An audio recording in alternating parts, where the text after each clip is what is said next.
Yang ini datangnya daripada Kak Jannah. Ya, kata Kak Jannah, Assalamualaikum KC. Waalaikumsalam. Oh, ini kiriman SMS yang ingin saya bacakan.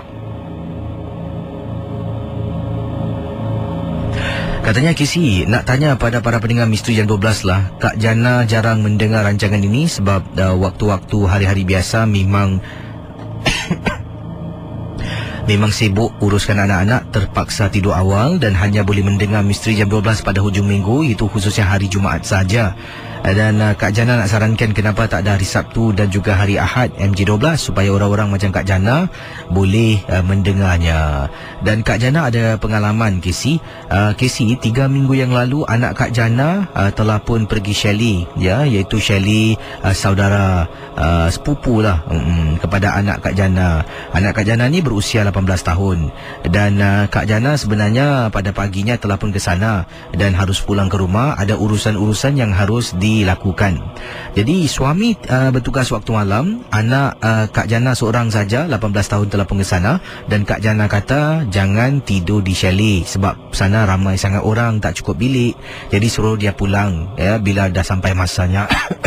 Jadi kata Kak Jannah, akhirnya bila tunggu telefon anak pukul 1 pagi.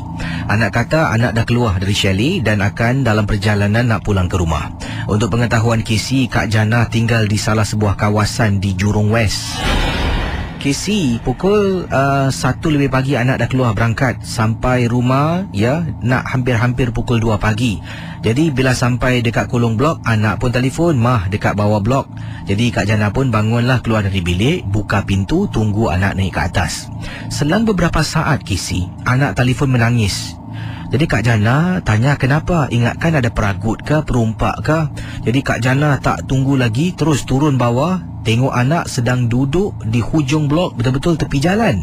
Kak Jannah tanya kenapa, kiri kanan tengok ada tak perompak pencuri. Takut-takut KC kita berdua kena ragut. Jadi tanya bertanya, anak tak boleh cakap, KC menangis tak henti-henti. Kak Jannah jalan menggigil KC satu badan menggigil sampai dekat lift lobby, tekan lift. Tanya kenapa, tak boleh cakap, suruh dia istighfar. Dia ikut naik atas sampai rumah, buka lampu, tutup pintu. Kemudian tanya kenapa. KC nak tahu, Kak Jannah terperanjat apabila anak kata awal tadi bila dia dah sampai, dia telefon Kak Jannah kan. Kemudian dia letak telefon. Bila letak telefon, dia ternampak ada perempuan ni sedang duduk di kolong blok menangis seorang diri. Jadi bila dia perhatikan dari jauh, perempuan tu berhenti menangis. Kemudian dia tengok anak Kak Jannah, dia senyum. Anak Kak Jannah kemudian rasa tak sedap hati, terus telefon Kak Jannah menangis ketakutan. KC, yang hairan bila kakak turun tak nampak pun orang yang anak sebutkan sedang duduk dekat kawasan bangku.